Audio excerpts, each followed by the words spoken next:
payung sebelum hujan, sedia selimut sebelum kedinginan.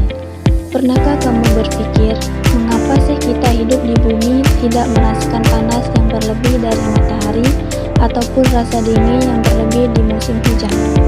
Eits, jangan salah, itu semua berkat selimut nih. Bumi juga memiliki selimut loh seperti kita. Selimut yang dipakai sama bumi ini namanya atmosfer. Atmosfer berasal dari bahasa Yunani, yaitu atmos yang berarti uap air, serta spaira yang berartikan selimut. Sebagian orang menyebut lapisan atmosfer ini sebagai lapisan udara, tapi sebenarnya atmosfer ini kalau dilihat secara rinci seperti lapisan gas yang melindungi bumi dan planet-planet lainnya. Berarti kalau atmosfer ini sebagai selimutnya bumi, kira-kira seberapa tebalnya? Apakah setebal selimut yang kupunya di rumah? Jangan disamakan. Seperti selimut di rumahmu yang ketebalannya kurang lebih 1000 km dari permukaan bumi. Lalu apakah terbuat dari kain juga? Bukan terbuat dari kain ya, melainkan tersusun dari sekitar 78% nitrogen, 21% oksigen, dan 1% gas lainnya. Namanya juga selimut, pasti fungsinya untuk melindungi. Atmosfer ini memiliki banyak sekali fungsi yang berartikan untuk kehidupan manusia.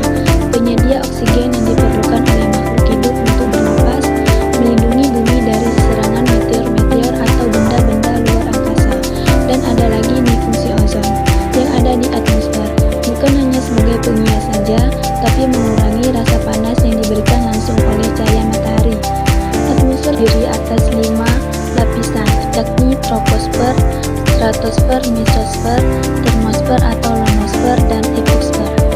Sekarang yuk kita jalan-jalan menjelajahi lapisan yang ada di atmosfer. Kita mulai dari yang paling dekat dengan bumi, yang disinilah manusia, tumbuhan, dan hewan hidup. Troposfer, fenomena alam yang terjadi pada lapisan ini antara lain angin, hujan petir, cuaca dan perubahan iklim. Nah, wilayah antara troposfer dan lapisan yang selanjutnya nih, tempat dilakukannya penerbangan, ibarat rumah yang melindungi manusia di kala hujan dan panas.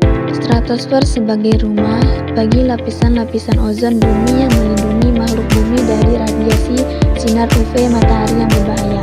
Tidak hanya melindungi dari sinar UV yang berbahaya, atmosfer juga memiliki lapisan yang melindungi dari benda-benda di luar angkasa yang ingin masuk. Inilah lapisan mesosfer. Lapisan ini menjadi lapisan yang paling tebal di atmosfer bumi. Juga sering dikenal sebagai lapisan panas. Tingginya termosfer mencapai hingga 690 km di atas permukaan bumi. Jika kalian tahu, handphone yang biasa kita pakai sehari-hari untuk berkomunikasi itu memantulkan gelombang. Nah, disinilah tempat gelombang itu bekerja, yakni di lapisan ionosfer. Gelombang radio dan satelit juga bekerja di lapisan ini. Oke, lapisan yang ini menjadi destinasi terakhir kita, lapisan eksosfer. Lapisan yang sering dikenal sebagai lapisan tertinggi di atmosfer bumi, di mana terjadi interaksi antara gas di luar angkasa pada lapisan ini loh. Bahkan bisa dibilang lapisan eksosfer sangat berbahaya karena merupakan tempat terjadinya kehancuran meteor dari luar angkasa. Nah, itulah pembahasan